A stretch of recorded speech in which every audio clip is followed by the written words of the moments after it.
would you be open to talking about like salary and Oh, sure. Yeah, stock why not? options? Okay, so let's in that case, let's have fun. Let's do a little bit of lifestyle marketing here. I went from total compensation of, you know, 150,000 a year to half a million a year. How I can connect with you, and then also just find out about the journey of creating the programs. But at this time, I said, okay, what is this diversity thing? Why aren't we hiring more women and minorities? It seems kind of silly. And now we're 7 years in. So the leapers who were hired in the first few rounds are now doing the hiring, right? Oh wow, And yeah, that was that the game all along. Is like, well, it's a numbers game. I gotta inject the virus into the system such that 10 years on, yeah. they're the ones that are doing the hiring, and that's the way you're going to hire different because they're going to hire like them, and like them means not just white boys that came from Ivy League schools.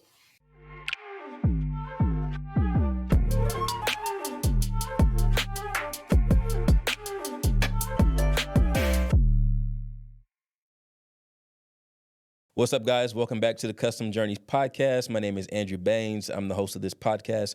My goal is to introduce you all to some amazing, diverse STEM professionals and help you all have a successful STEM career. I'm very excited to be joined today by Mr. William A. Adams.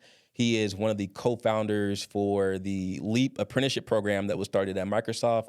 He's now gone on to do great things, bigger and better things. He's doing a lot of things in the world to make sure that we can diversify the tech space and make sure that people of color have equity and opportunities in terms of technology and technology careers, whether it's starting their own startup or advancing their career in the tech space. So very excited to be joined by him today. Quick bio, he has over 35 years in the tech industry. He now runs his own company, has been recorded in the Computer History Museum, and served as the first technical advisor to Microsoft's current CTO, Kevin Scott. So trailblazer all the way around. William, how you doing today, man? Thanks for joining. I'm doing great. I mean, every day that I wake up is like, go, another blessed day. Yes, I indeed. didn't wake up dead. That's the that's the mindset you have to have. Every day is a blessing. So Yeah. blessed to have you here. Blessed to kind of pick your brain, learning some of the stories and the journeys that you've had throughout your career. I know I talked about the Microsoft part, and we're definitely going to spend quite a bit of time like on that. But I really want to, number one, just kind of learn like what have you been up to since you left Microsoft? You've made a heck of a career for yourself at Microsoft, but what have you been up to since then? Yeah, well, 24 years at Microsoft, you get to a place where you think, I don't know, you stop thinking actually. So I spent a year just trying to figure out, well, what am I going to do? And I thought the best thing that I could do is pay it forward, meaning I spent a lot of time being a trailblazer in tech, being the only black whatever in whatever meetings or groups or whatever, developing a lot of technology.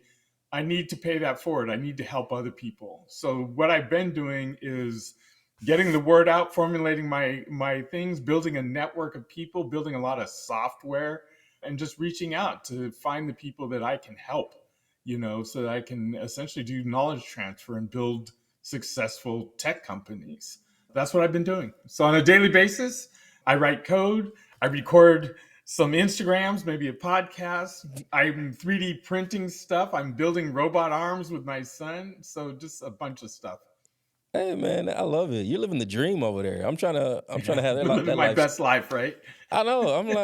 That's the lifestyle I'm trying to live. Just tinkering, creating, connecting, all the things you Yeah. want to do. So that's great. Good stuff. How do you kind of envision that end product? I know you're kind of early in the process, but do you think it'll be some kind of app or technology platform, given your background, or do you think it'll be maybe Yeah. like just a network of folks helping each other? What do you kind of think? The most succinct way that I've found to describe what it is the Motown of tech. And what I mean by that is the gathering of the talent as well as providing the resources that talent needs to thrive. So you can gather together all the great talent, but if they don't know how to create and run businesses, it's not going to help. So I'm putting together the network of people that have money, the people that know how to file your taxes, Mm. the admins, the coders who say, "Yeah, I want to join a team. I'm not a founder myself, but I'd like to join a team of people that are doing stuff." all of that, that's what I'm putting together. So it's not, and some of it is code, like coding libraries and whatnot, so that when someone comes along with an idea and says, I want to do, a mapping thing, it's like, well, here you go. Here's a core mapping thing that is not encumbered by any licenses from Google. We created it in house. It knows how to Yeah. read data from the raw sources without licenses. And that's super important, right? Because it's like, oh, I'll just open source this thing. It's like, yeah, but you're not going to make any money because you got all those licenses that you have to adhere to. So I'm doing all that, basically, putting Uh, together all the pieces necessary for some person to come along and say, I want to do a startup. It's like, here you go. Let me okay. help you out. Right. Great. No, I'm glad we connected because I got quite a few ideas. Some things I'm working on already. Just recently launched like a job board, noexperiencejobs.io, just to kind of help some entry level folks getting their way in tech. And I have a mechanical engineering background, so I'm, doing what I can do to build this MVP and looking at a combination of no code skills, low code skills, and then different databases and kind of putting it together. But it sounds like I need to be a part of whatever you're doing. So keep me in Yeah. mind once you, you Yeah, know. and the first order for every new person in my network is go get a Chat GPT subscription.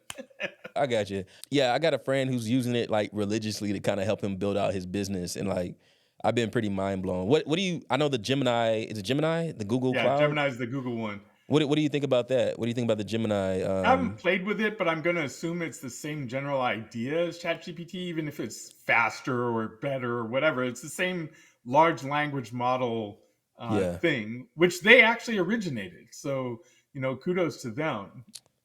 ChatGPT was built on technology that Google actually developed initially. So it's I crazy. think the whole space is highly transformative for everybody, not just programmers, but all white collar workers. We are very soon, if we're not already, going to be saying, now, what's my value exactly? Uh, Right? gotcha. Yeah, nah, I'm And programmers are not immune. yeah, no, I've been seeing those different opinions on that. What's your take on that? Do you think AI will completely replace some of the junior level programmers, or do you think it'll just be used more so as like a co-pilot to kind of assist programmers and other white collar Yeah. workers as well? Well, you're going to get a spectrum of things and it's going to evolve over time, of course, right? So I've been using both Copilot. Copilot is directly in my coding editor, it's part Hmm. of GitHub. I've been using that for about the last year and a half, and ChatGPT. The combination, Copilot is like if you type really good descriptive comments in your code, Hmm. it will fill in some stuff, and a lot of times it's right. And you can think of it as a very enthusiastic novice programmer who's read every line of code in the world, but isn't necessarily a good programmer. So it will enthusiastically give you suggestions. Hey, you said line drawing algorithm. Here you go, buddy. Is this good? And you gotta go, hold on, let me check that. So for a senior programmer, I think it's awesome. I would easily say it is up my productivity 30%, if not more, right? Wow. Okay. For a novice programmer, an entry level programmer, it's the worst tool you could possibly have Oh wow. because it will spew out hundreds of lines of code, which may be total crap. And you don't know the difference, right? Because you haven't had 30 years of experience to say, oh, yeah, you missed the boundary condition on this thing right here. You'll just, well, the computer said, here's the code, compile. Well, it compiled. I guess it's right, right? That's where it's dangerous right now because there's no validation of what it generates. It just says, hey, here you go. I looked at places where they were doing line drawing and it looked like this 90% of the time. So here you go. Right. Yeah. And it's like, well, that's dangerous. Yeah. Well, hey, So man. I mean, I know some people are of the mindset like if the code works and it compiles and it executes, like we don't ask questions how or why. yeah, We and just that's celebrate that it works. dangerous. Yeah. Can you Yeah. No. imagine writing the code to fly an airplane based on that? Yeah. Autonomous driving code written by AI. Purely by AI or by junior devs, just solely relying on AI. That could be Yeah. pretty dangerous. It can be pretty dangerous. So you have to, over time, get sophisticated enough as engineering managers to say, all right, I'm going to use these AI tools, but I also Yeah. need my senior programmers to be teaching And I need at the same time to have validation systems, not just test systems, but validation systems that confirm that what they're writing conforms to the spec of what we were trying to create in the first place, right? Hmm. You need to change how your engineering works, basically, because you're removing human validation from the process. And that leaves you with a mechanical system that doesn't know what it's doing. It works, Yeah. meaning it'll compile, but that doesn't mean it does what you intend it to do. Gotcha. When did you leave Microsoft, by the way?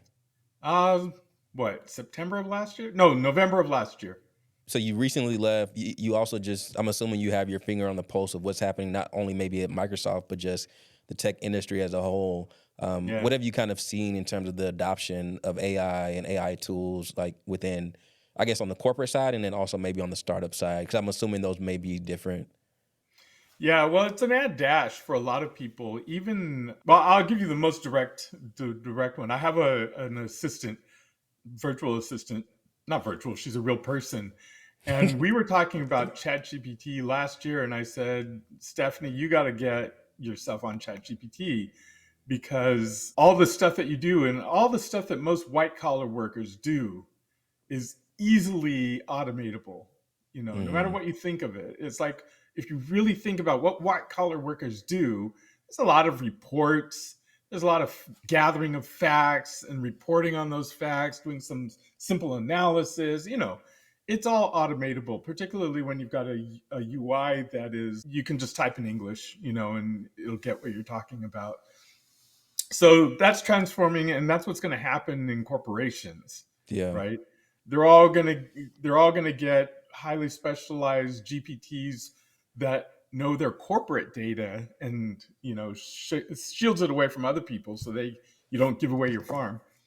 But all of those mid-level white collar workers who were in place to generate reports, they're just going to be gone, right? Give it Yeah. 3, 5 years, they will be gone because it'll be a competitive advantage for a company who eliminates them, right? So it's going to be a race to the bottom on that. Some companies are going to do it too fast. They're going to say, we don't need all of you. It's like, Mm. you do. Yeah. You're relying on that computer that doesn't know your business really yet. So they're gone. Now, inside places like Microsoft, there is a mad dash to leverage these tools. Now, when I was there in the office of the CTO, one of the first things we recognized was whoever kind of cracks the code on having the machine program the machine is going to dominate, because once the machine truly can program, Yeah. and right now it's just kind of wobbling at the knees and can't really program, but it thinks it can. But once it truly can, and we're not that far off, uh, you wipe out a bunch of people that get paid $500,000 a year, right? Uh, And you that's out going to here, happen. you out here So crushing dreams, man. What? no, so the truth is, you have to recognize that that's going to happen. Yeah. Now you have a choice. You can get on top of it, right? The first thing I said, go get a ChatGPT subscription, Yeah. right? You can get on top of it and say, how do I leverage this tool? And I had this conversation with my brother just the other day. I said, look, we're being, and this will be perhaps blasphemous, we're being given God powers as far as what we 20 years ago thought we were capable of. What we're now being handed is programmers, is magic. Hmm. So either you become a musician or you become part of the crowd that's duped by musicians, Yeah. right? So it's as simple as that. It's like, okay, it's just a new tool. Forget about the overlord stuff and the machines crushing us and all that. We have a new set of tools. We need to learn how to wield those tools. And if we don't, those tools will be applied to us. And we'll just be like, wow, it's magic to me. I don't know. Right? Yeah. So it's a That's mad dash, and the time frames are very short. I mean, a lot of people think, "Oh, it will never." It's a you as a tech person, you've heard this, and we've been saying it for as long as we've been in tech, 50 years, 60 years. mm, It will never, whatever. It will never mm, beat a human in chess. Well, it did. It will never. Definitely. Okay, chess is an easy game. It will never beat a human in Go. Well, it did that too. Well, it'll never be able to drive a car. Well, it can do that better than humans now. Well, Yep. so there's a series of it will nevers, and the time frames get shorter and shorter. It will never be able to replace me as a programmer. It's like, not this year, but you're actually training it to do that. So in 2 years, it will, right? Yeah. So you got to take those it will nevers and say, it will. What are you going to do about it when it does? What is your true value, and how can you use these new tools to put yourself out based on that new values, right? Yeah. Yeah, no, that's a interesting, that's a lot to process. I'm really curious about like the direction, like that chess move, right? Where like, okay, hey, we've teach the AI how to program, so we've kind of removed the need for these super high price engineers, software engineers. But I wonder Yeah, like what's the chess move to get on top of that, right? Because you're still, I think there's going to be new opportunities that open up. I just don't know yeah. where those opportunities will be. Do you have any thoughts on that? Yeah, I've had this discussion with a number of people where I say, okay, well, it's critical. It really makes you think about what is your value, what is the thing that you know that other people don't know, or the thing that everybody knows but you just do it better.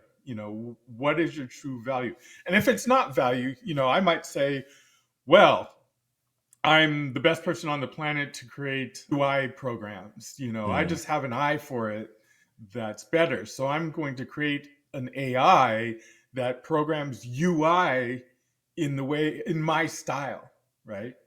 So you have to find out, well, what are the tools you can use to create an AI that has your capabilities so that you can get into a marketplace so that people can subscribe to your AI services, right? So there has to be a marketplace for that. And then we've got to think about, well, what's my true value? And it's hard, right? Because a yeah. lot of times you don't think about your true value. You go, you get the job, you get paid to do mediocre work. So you're going to have to be, you're going to be hard pressed, right? It's like, well, what's your unique value? Yeah. Because not all humans are the same. We are different, and not everyone's a superstar. But is that required? You know. And the other part of it is, I think it's not all like only the top of the top of the top are going to survive. I think the tools allow us to express ourselves more and show more values than just being the top programmer in the world. The top programmer in the world gets a few $1 million and the rest of us don't, right? It's like, well, I'm not a top programmer. I'm a good storyteller. Yeah. And I want to amplify that. Now I'm going to use these AI tools to help, you know, tell stories in my method because my method of storytelling is better than anyone else's, right? Yeah. And this is particularly true, and this is, I mean, you haven't asked this yet, but when you look at cultural things like, well, African cultures are rich in storytelling. I mean, we had that before we had written languages. So it may Mm, be that you find a whole lot more African storytelling being a prominent thing. And you can see this in the fact that there's plenty of African, at least in America, there's plenty of African American entertainers.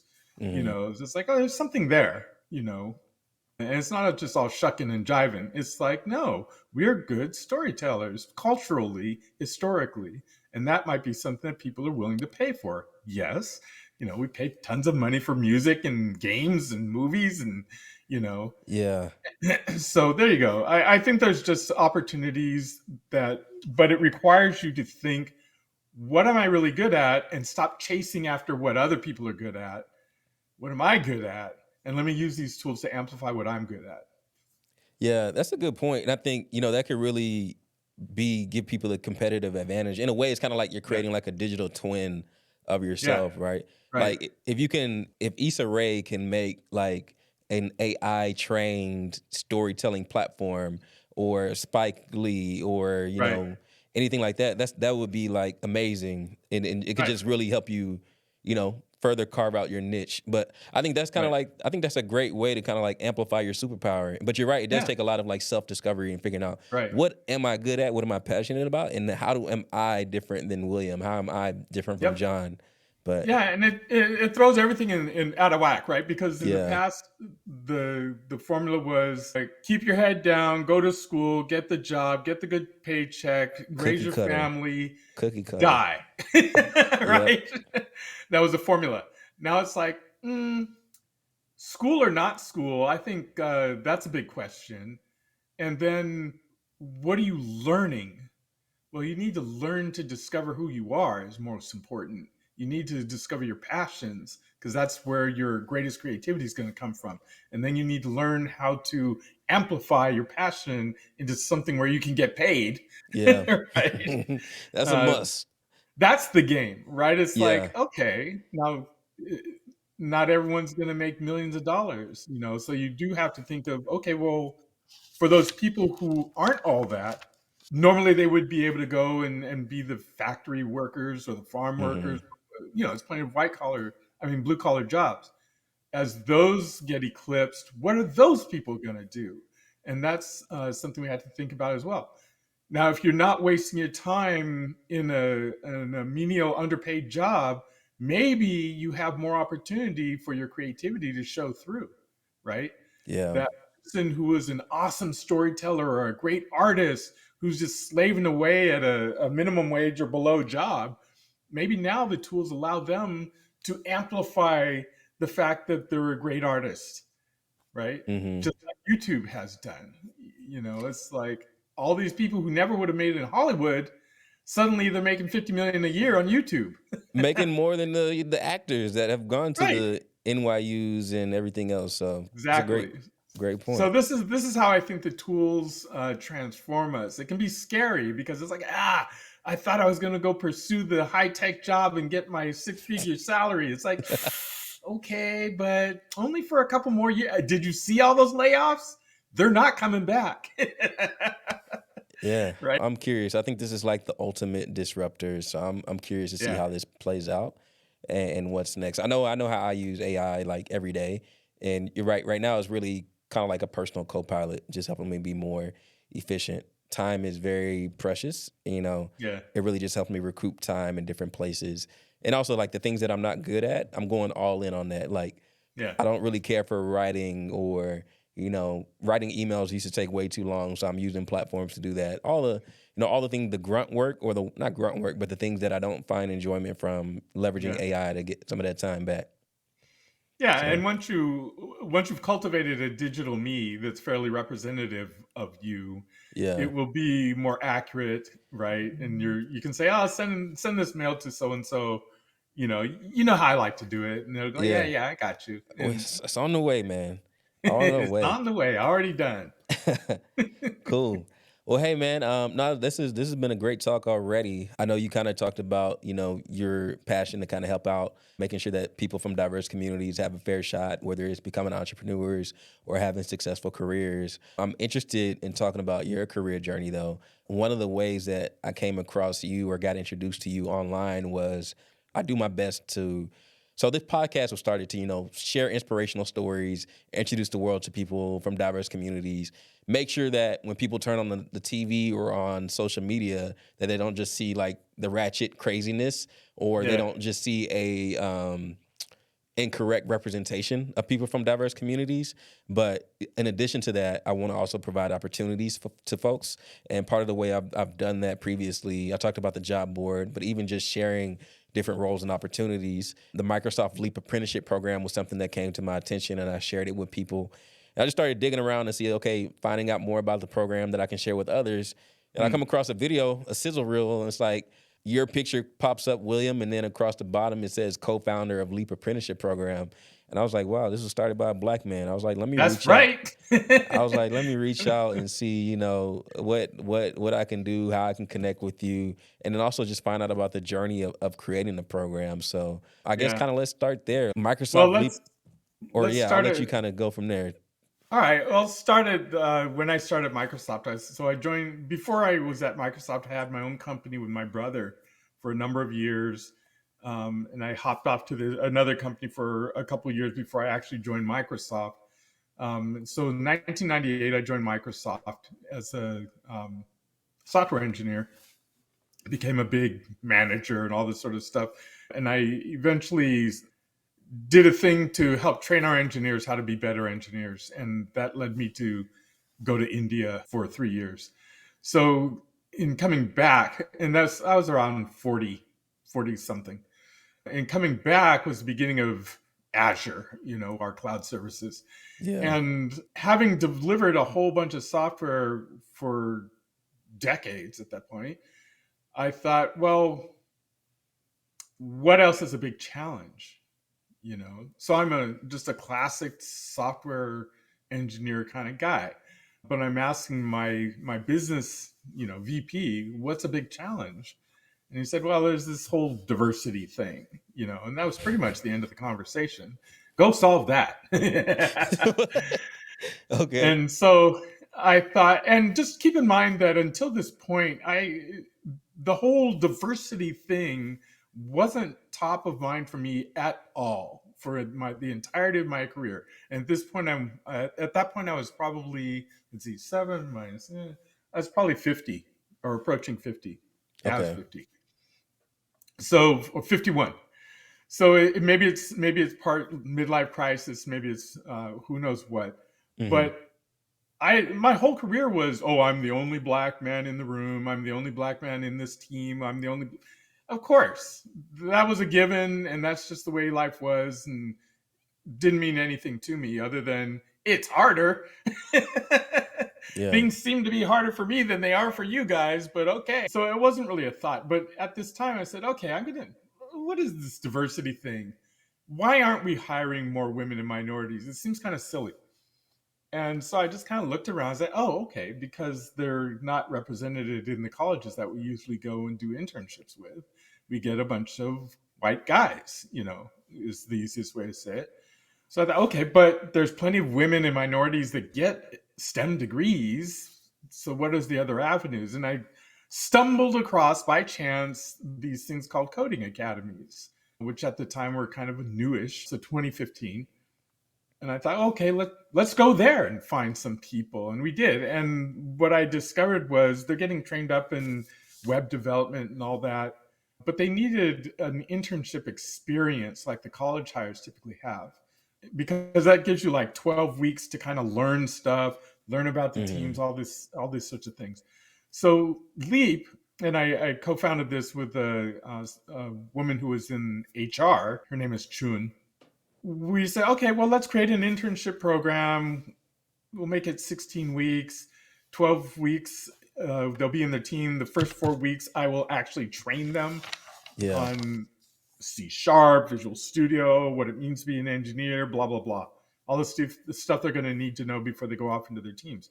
And I had a history of doing that because I did that in India for 3 years, training engineers how to be engineers. Hmm. So that was the start. We said, okay, let's just do a small cohort. And I got that same leader to invest like $100,000. I got $100,000 from someone else because they needed to be paid, right? They needed to Gotta be be. paid internship, and that was critical. It's like, I'm not gonna. They don't need to come in here free. We're one of the richest companies in the world. We need to pay them, right? Yeah. So they allowed me to create this program. The first cohort was 8 women, and we hired 2 of them. And the powers that be said, well, that was pretty good. Do it again. Yeah. So the next cohort was 20 people, and then the next cohort was 30, 40 people. And then it's like, okay, we're going to have a cohort 4 times a year. And now it's 7 years, 8 years later, and it's still going. And Nice. it's worldwide, and it's just fantastic. But the nut of it was, and at some point after the second cohort, I still had a day job. So I said, all right, I can't do that engineering stuff anymore because I'm going to focus on this. And lucky for me, or because they believed in me, those executives said, sounds good. Yeah, we'll keep paying you because you're doing a good thing, right? Keep going. And that was it. That was how it got started. And then after the second cohort, I switched my mindset. Before, in the first cohort or two, it was just kind of, I treated it like it was an engineering challenge. It's like, I'm gonna crack this nut, this whole Yeah. diversity thing, right? We'll just engineer it, Yep. right? So, but then after the second cohort, I came to this realization, and it was, oh, this isn't something that should happen. This is something that must happen. And it wasn't an option for like, oh, just let the next person do it. It's like, no, it's actually me. And it's going to sound like I'm elevating myself, but I'm trying not to. Um, at some point, Martin Luther King, I'm sure, woke up and said, "Oh, I must do this." Right? Yeah. We all get our calling at some point, and for me, it's like, "Oh, this is my civil rights moment. This is Yeah. the thing I must do." Because the next person who could do it is not going to do it, right? I'm Yeah. a black man. I'm in one of the world's biggest companies. I have, at that point, 15 years of experience. The execs are my buddies. They're supporting me.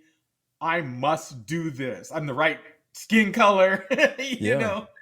I must do this because and I had the experience of training engineers, and I have a Rolodex of leaders in the company who are willing to take a flyer and do what I suggest they do. So I was the right guy at the right place at the right time. And if I didn't do it, we just wouldn't have had it. It just would not have happened. That's all there is to it. Yeah. Um, so we did it, and it worked. And now now you see Amazon advertising their apprenticeship program, and it was modeled after ours. Yeah. Right? We went to them early on and said, "Hey, you guys should do this too because we're going to increase the size of the pie for everybody." So, and now it's just an industry standard of how to do this sort of thing. So Yeah. that was the LEAP program.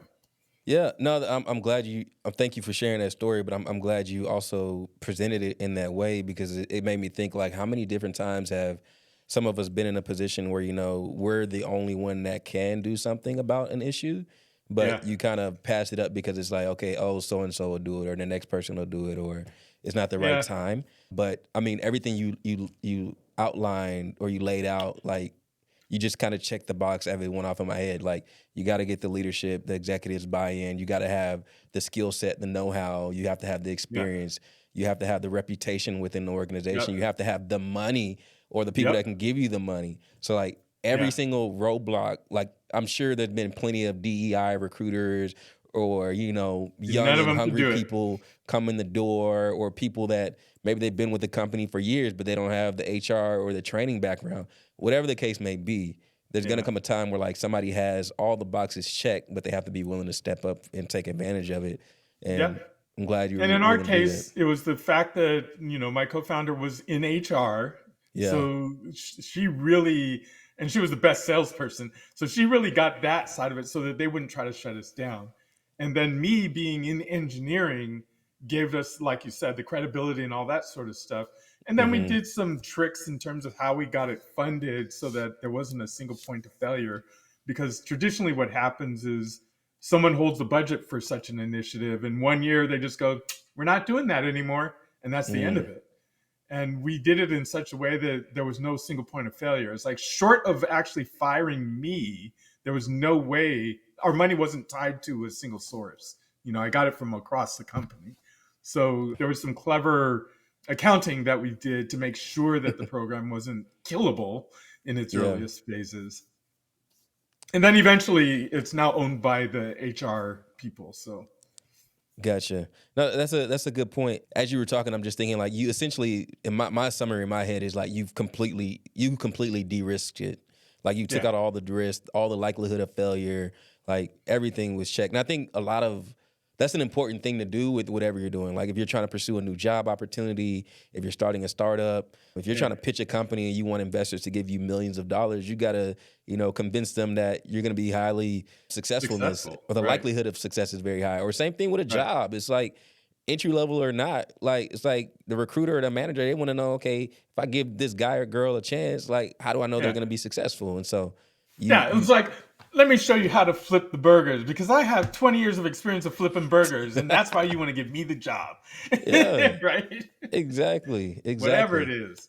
Hey man, I think part of the throughout that process, I'm sure you had some tough conversations with executives, regardless of like the kind of relationship that you had, but you were obviously able to convince them to, buy in and believe in the program. I'm just curious, like if you have any kind of stories with, getting executives to buy in or getting engineering leaders as well, because they have to have the junior engineers come on their team. But are there any kind of stories or instances where you kind of had to convince people to buy into the program and have some tough conversations there, and how that went? Well, I'll tell you, at the executive level now, there was no resistance at that level. The hardest people are the hiring managers because they're the ones who actually have to make the hiring decisions and have those people in their team and deal with the impact of having more junior people in their team and also the benefits of having this new kind of blood. So the hiring managers were the ones that were the hardest to convince. And it starts at the interviewing process. So we had to train them how to interview properly. And I would sit in on the interviews to show them, look, this is how you evaluate them. You don't evaluate them by putting them at the whiteboard and asking them your hardest CS program question. That doesn't make sense. Ask them how to do problem solving in general. Ask them about their personality. Check them for team fit. These are professionals who've been out in the field for a while. See what they're good at. So that was the hardest part, was that. And then there's only one group in particular who I won't name explicitly, but they were just, we will never hire people like this. It's like, okay, you're off the island, and we'll get back to you, or we won't. But that's the end of it. We're not gonna try to beat it out of a dead horse. So there were some groups who we actually delisted, like, we're not going back to you because you guys are not progressive, not progressive enough. And they were just shut out because it's like, we won't hire people like that. Oh, we'll let you force us into this, but we will never hire them. It's like, okay, I guess it's not for you. At the executive level, the hardest thing was we used the program to get us into Africa. So let's see, I'm losing the dates now, but it's 2018, I think, where we went into Africa because someone told me, hey, we need development centers in Africa. We need your help. It's like, okay. So we took a trip, Kenya and Nigeria. And there's, of course, no engineering on the whole entirety of the continent of Africa, which most Americans think is one country. But it's not. It's 54. So going there and then convincing the execs that was a place that we actually needed to have engineering, that was a bit challenging. And it took a lot. It wasn't just me. It was a lot of work from a lot of different perspectives. But the thing that we really drove, and the thing that we drove from Leap, was we actually went in and hired people in Kenya. So we kind of cracked the code because we showed, yes, there's talent here. This is what level they're at. Here's how much you can pay them, and here's how many friends they have, and here's how good or bad the schools are, and on and on and on. So we kind of cracked it such that everyone could then go, oh, okay, you already did the hard part. Like you said before, we de-risked it, right? We made it acceptable for them to go, oh, okay. And now there's like 650 engineers in Africa. Nice. From 0 to 650. That's awesome. Yeah. In 4 years, we got to 650. Now things are kind of shaky now because, layoffs hit everybody. But in 4 years, 650, where we had 0 before, that's pretty good. Right? Yeah. No, that's a great job. And I think, you mentioned it earlier, how like Amazon pretty much, they market this similar opportunity a lot. But I think the fact that you guys are a leader in this space, I think that's important as well. Just given like the market cap or the size of Microsoft that they carry and everything like that, I think it's important that you guys have made these improvements in this space. Because I think you guys are a leader. Like, people are literally going to follow you and see, okay, hey, Microsoft is doing this. Maybe this is something we should consider. Yeah, and Microsoft has a lot of corporate 500, companies around the world. So oftentimes their customers will look at them and say, well, how do you deal with the whole diversity thing? Yeah. And they can say, well, we've got this and this and this. Like, oh, okay, let us try that too. So yeah, it's very important. And I'm happy that we landed that at Microsoft because it's really a beacon for a lot of companies. We got it down to the point where it's like, how many people do you need? We've got a formula. It's like, we've demonstrated year over year that 80-90% of the people that go through this program get a job offer. So just how many do you need? Nice. Right? What was kind of the feedback that you got from the managers that did participate from the program in terms of the junior engineers that came out of the program? Were they, on par with the likes of the same engineers you were getting from the Ivy League schools, or, what was kind of their feedback overall? It's transformed over time because in the earliest days when we never did any advertising, so it was us going out to coding academies and we'd get whoever was available. It wasn't a requirement that people had STEM degrees, but it turns out that most of the people, probably 98% of them, did have STEM degrees anyway. Okay. Uh, and they were just coming from different places. So these are already smart people. Yeah. And I'm not trying to say a STEM degree equals smart, but these are people who've gone through college mostly. They've demonstrated that they can master some science or some engineering. It just wasn't CS, right? Mm. So, and that's one of the first things we did was we eliminated the CS degree requirement from our job descriptions, and that was critical. But anyway, the hiring managers initially were like, "Okay, we're not sure, but here we go." And invariably, they cheer having the leapers because what you're getting that's different from a leaper than a college grad is the leapers are typically industry people, meaning they've already had a career in something, Yeah. right? Switching You're careers. getting someone who's a VP of a bank, or an educator or a musician or whatever, but they've been in the workforce for making dollars. They Yeah. know how to show up on time, they know how to be responsible, they know how to interact with people, all these things. College hires don't have any of that. All they have is I went to a 4-year college, maybe I did an internship, I got this degree in CS. So they're more raw material. They still haven't figured out how to be an adult yet and how to interact with other people and be on time and all these other sorts of things. Yep. So you're getting a better person, a more well-rounded person out of the leapers. And then it's skill. It's like, well, how good of programmers are they? Well, let's find out. Some of them are awesome, some of them not so much. And that's the same for general population anyway. So they're no worse off. Invariably, the leapers, the commentary that I've heard is that, oh, these are awesome people. We love the leap program. We want to hire more of those people. Okay, that sounds great. I haven't heard as much. And of course, I'm out of it now, so I wouldn't hear it anyway. Hmm. It's like, oh my God, it was the worst experience ever. How could he ever do this? Let's stop that. Why are we wasting our I've time? never heard that, Yeah. right? So if anything, it's neutral to positive. And now we're 7 years in. So the leapers who were hired in the first few rounds are now doing the hiring, right? Oh wow. And Yeah. that was That. the game all along. Is like, well, it's a numbers game. I gotta inject the virus into the system such that 10 years on, Yeah. they're the ones that are doing the hiring, and that's the way you're gonna hire different because they're gonna hire like them.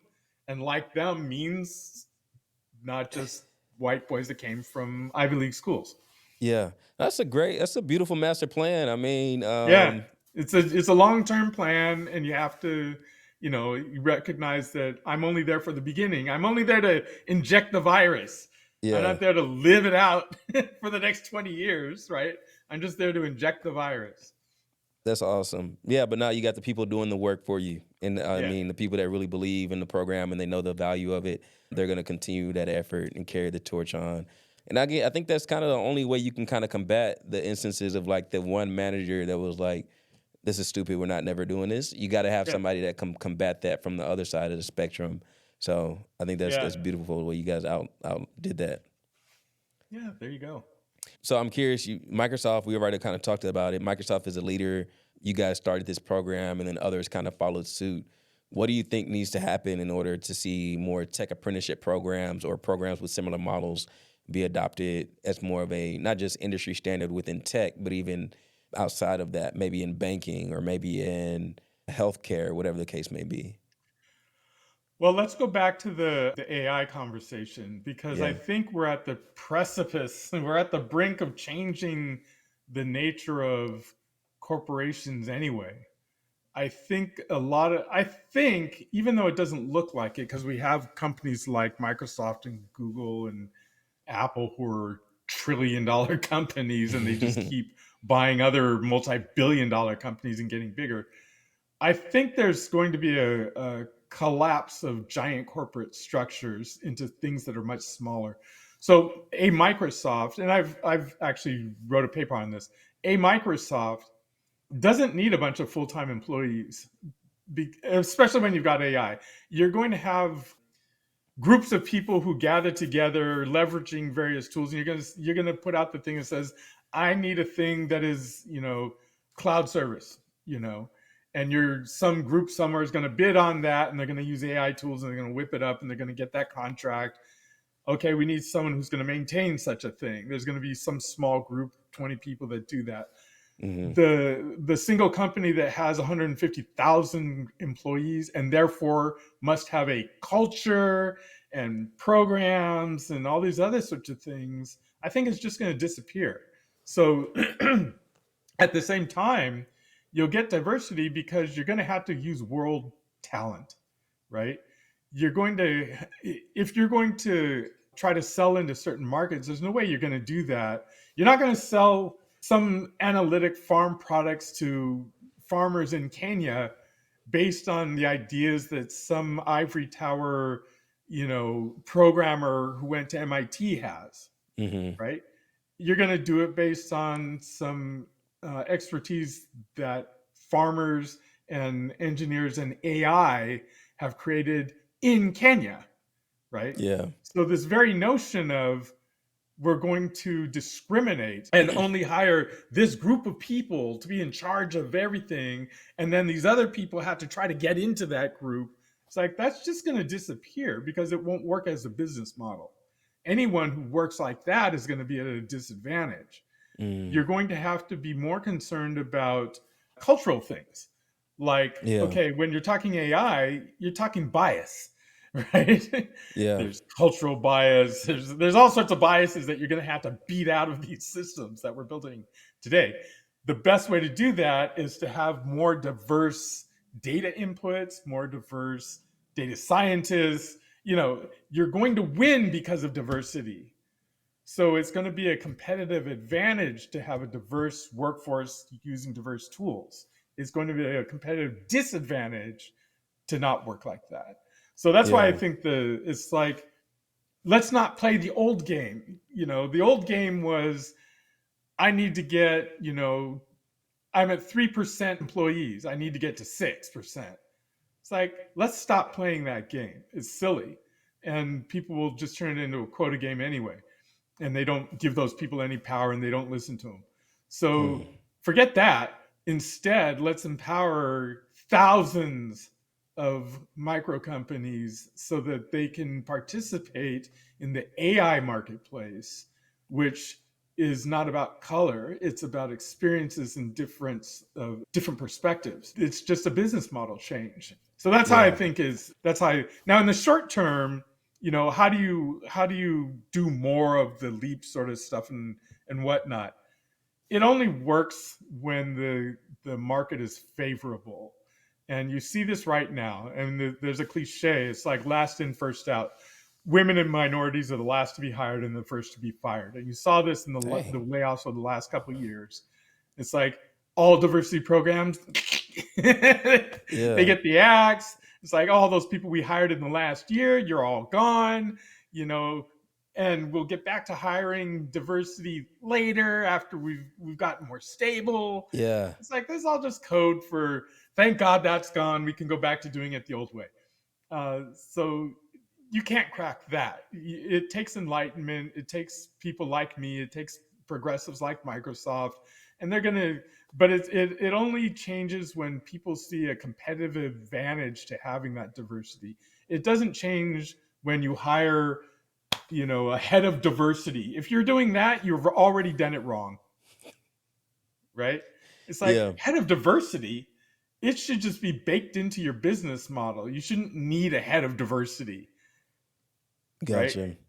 Yeah. No, I see your point. I guess the biggest thing there is like, how do you change the mindsets, right? Like, I guess Yeah, you guys have kind yeah. of started that at Microsoft by hiring people and then they're staying with the companies and Right. progressing. But, Yep. for the companies that don't do that, it may just be an echo chamber of Yep. we need to continue to do things the way we've always done business. We've seen Yeah. reports from like McKinsey, I think Accenture, but you're starting to see like more diversity reports, or Bank of America as well, I think even, and they all kind of point to the point that more diverse companies typically are more successful. And I Yeah. think that We at the know end of the the day is data. what We people. know the data, we know the truths, all that sort of stuff, and there's just those stubborn. I mean, look at the cultural environment we live in the U.S. It's different Yeah. in different places in the world. We have this phrase, "Go woke, go broke," right? Oh And wow. Yeah, that's a I've seen it. and you have billionaires, well-spoken billionaires out there like, yeah, all this diversity and inclusion stuff is just a bunch of nonsense. And it's bad for the bottom line. That's what you're fighting against, right? Mm-hmm. And the only counter programming to that is to show there's like, no, actually, this company over here, Microsoft, one of the richest companies in the world, they're as woke as you can get, and they're making billions of dollars. Yeah. So point counterpoint, right? It's like people want to listen to what they want to listen to. Yeah. Good point. Good point. Hey, so you've had experience as a engineering manager. You said you started your own business with your brother, right? Is that correct? Yeah, yeah. Okay, great. So you've had tons of leadership experience across the board. What's I'm just curious for like the junior or mid-level person watching, what's been one of the observations that you've noticed that like people need to work on or improve the most when they're coming into an organization? It can also maybe even be a reflection or an observation you've made from the LEAP program. Is there Hmm. anything in terms of like from the technical side of things or even on the soft skill communication side of things that people really need to work on, or that you saw like industry trends that, hey, this is a real big problem area that junior folks need to pay attention to? Yeah, if I had to sum it up, it would be you need to in your earlier in your career, you need to master your craft. And what I mean by that is you got to put in the practice necessary to be really good at whatever it is you're doing. If you're a programmer, you know, staying current with things, learning new languages, learning new algorithms, reading tons of other people's code, reviewing other people's code, having your code reviewed by other people, taking on new engineering challenges. Don't just do the same thing over and over and over for 20 years. So master your craft and don't just rely on things like, hey, how come you didn't promote me? Are you holding me back because I'm black? It's like master your craft so that that's both for your career, your own personal development, and so that that's not an excuse anyone uses against you. It's like, Mm-hmm. we'd like to, but you're not that good, Yeah. right? So master your craft, and always think towards the next higher thing in your career growth and development. If today you're an individual contributor, think about whether you want to just be an individual contributor your whole life or whether you do want to experience some leadership, some management, right? And whether you need to work on those soft skills and other leadership things, which is most of the time it's just about listening to other people. Figure out how does your business run? What is critical? Talk to your leaders, talk to the people 2 or 3 levels above you Mm-hmm. and say, well, what's critical to you? How do you think of our business? So you get a different perspective other than just your little slice of the world, which is, oh, I got to write this code. It's like, well, why? Why are you writing that code? And what value does it have? Who is your customer? Yeah. Right? Get a bigger perspective of the space that you're in so that when change happens, and it's going to happen, there's a new reorg.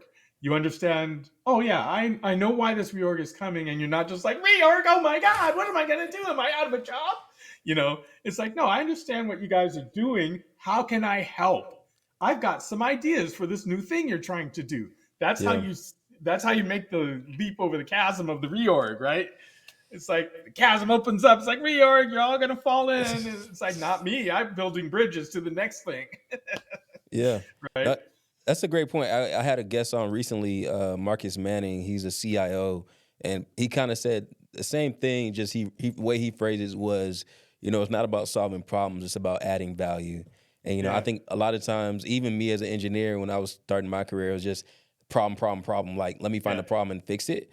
But everything that you're talking about just speaks to like value beyond that. Like right. understanding what do your leaders care about, what does your leader's leader care Yep. about, and like how are you helping them accomplish that goal. So I think that's just Yeah. I mean, highly that's if you important. want to stick within the same thing. A lot of people also are just career hopping. So I'll tell you, and this will be perhaps blasphemous as well.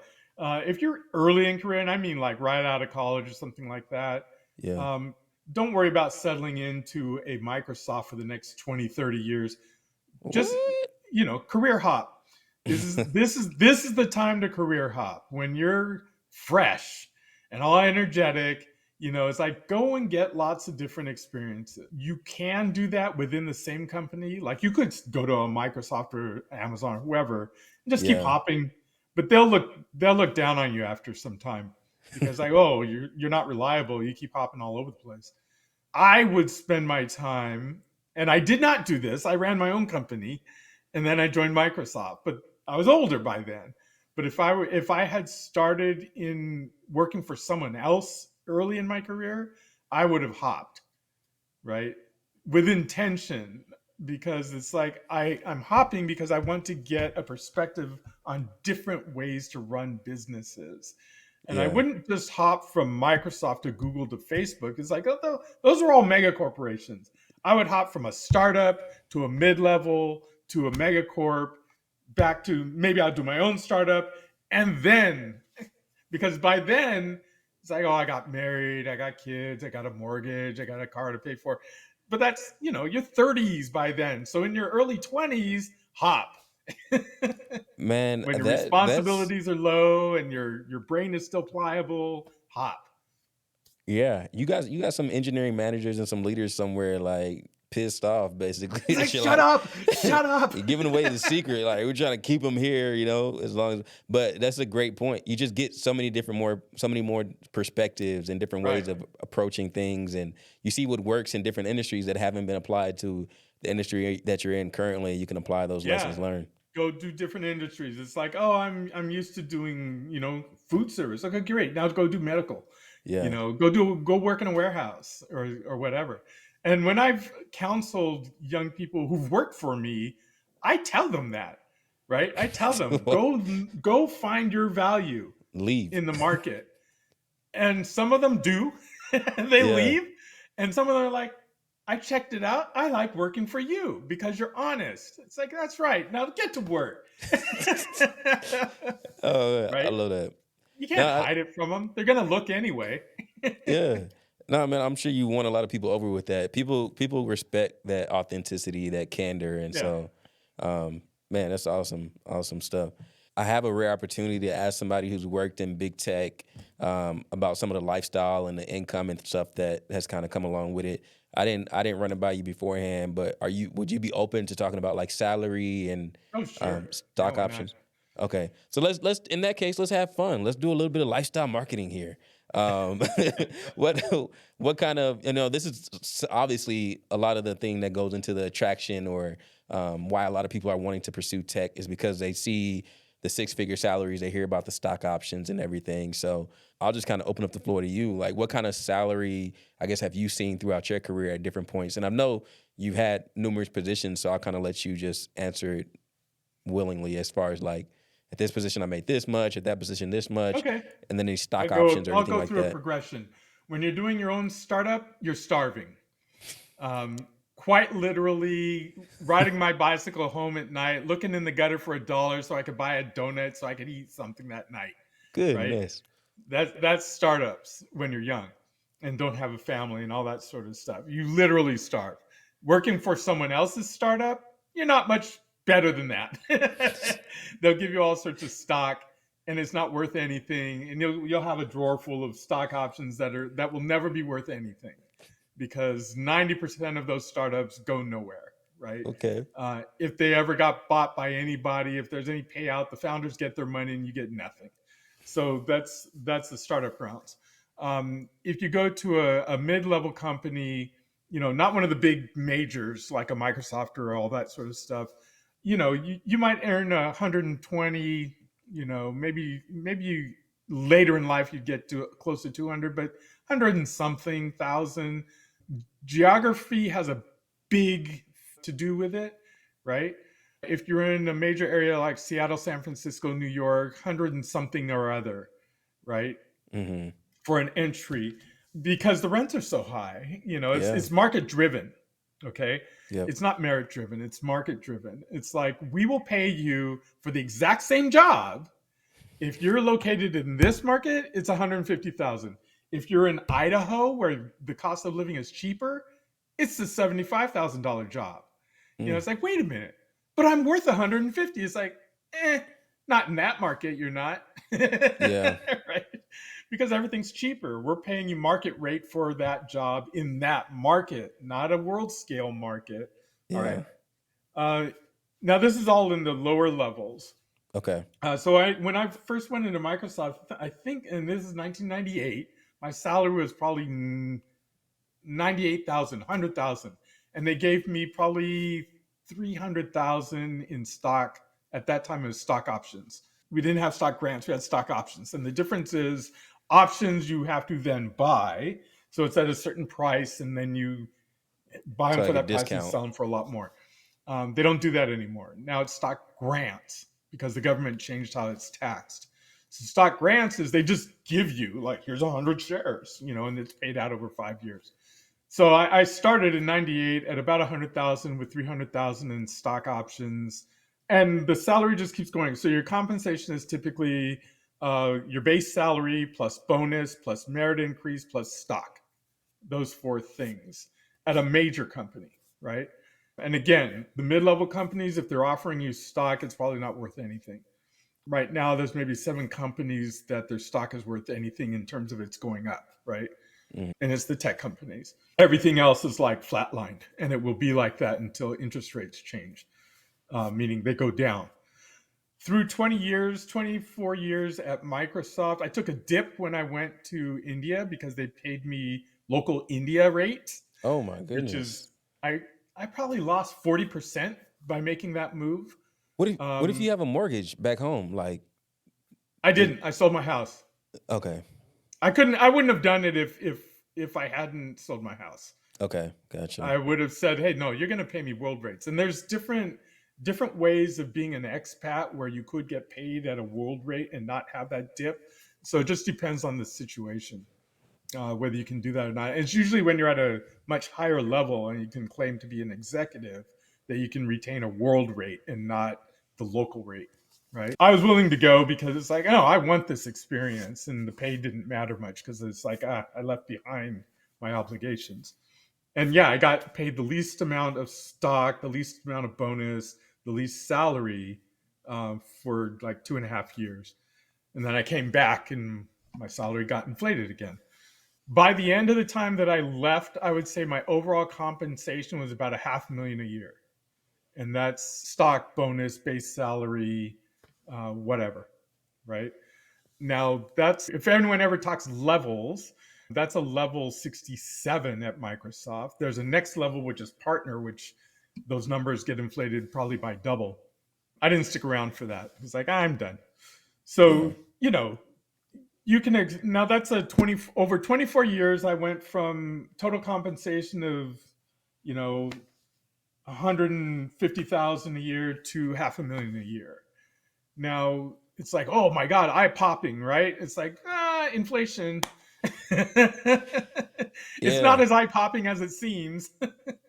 No, that's a good point. So, I mean, when you were talking about joining the company in '98, making 100 grand just about, and had $300,000 stock options, I was just thinking like prices back then were ridiculous. The thing that always sticks in my mind, and maybe it's the same for other kids. I was remember I'm a '90s baby, and like my frame of reference now for prices is the price of candy.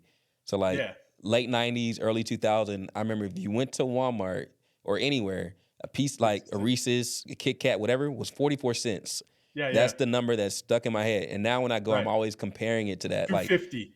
yeah, so it's like that's the way I judge inflation, just because it's like that's the frame of reference I can always Right. like What's refer the back what's the to. candy index or what's the McDonald's index on that now? So, It- earlier in my career, it's like, if only I could get $1 million in the bank, I'd be set. Right. It's yeah, like, that needs to be more like $5 million. yeah, yeah, Right. yeah. So Good point. the key thing for making money, I mean, if you want to talk about making money, is like maximize 401k because you get matching, right? Maximize on getting those stock and don't spend all of your yearly increases. You have to be disciplined about. It's like, okay, I was living on 100,000 last year. I'm going to bump that up to 103,000 for this year based on inflation, but I'm getting a salary increase to 105,000. So let me save that 2,000 instead of spending it, right? Hmm. So you have to think in terms like that if you want to think long term, and also be disciplined about it's like, yeah, you could go buy that Porsche, but if you just wait a year, Hmm. you'll be able to pay cash for it instead of buying it on a with a 20% interest loan. you know, Yeah. uh, so you have to think differently about money and have a little bit of constraint and think long term. And I want to hand something down to my family, right? It's like I want there to be some stock left for them because Hmm. that's intergenerational wealth. I mean, that's how the rich people do it. It's like they leave a little something behind, whether it's real estate, stocks, bonds, gold, bullion, cubes, whatever, right? Not just salary. And this is where a lot of our African Americans and women get stuck is we think, oh, I got the high salary. It's like that's the beginning of the game because once your salary's done, you're done. You Hmm. need equity. You need shares of the company, right? 100%. Yeah, you got to have something that you can pass down. I mean, Yeah, we're all going to pass away at some point, and you got to have something that you can share with others. Be able to make sure your kids, like you said, have something that they can take on. 'Cause yeah, the goal for me, and probably for you, is I want to give my kid a head start. A a competitive little edge from a bit. financial standpoint. So, Yeah. still want I him don't to want it. go. I don't want it to be totally cushy for them. It's like, no, you got to work for your own thing. But I want to help you. I don't want you to be at a disadvantage, Yeah, exactly. right? So that for me is kind of the name of the game. And you got to put money in stocks. You got to put money in, making sure you can get some equity in whatever company or wherever you're at currently. Yeah.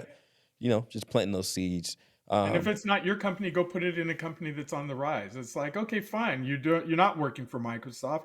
You're working for one of those mid-level companies where their stock's not worth anything. Buy some Microsoft stock because it's on the rise, yep, right? Or Tesla or whatever. yep. Good point, man. We're coming to the end. I really don't want to end this, but I got to. But I got a few questions I want to ask you, and it's more so like rapid fire. It's kind of like I don't know what I'm gonna call this section. Maybe or this segment. Maybe like repeat after me or asked and Uh, answered. But essentially, the goal is I'll start a phrase, and then I want you to repeat the phrase, but then put your own personalized ending on it. ooh, all right. Let's see. Makes sense. So we'll give Uh, the first one a try, see how it goes from there. And so the first one, you have to repeat what I say, but then finish the statement.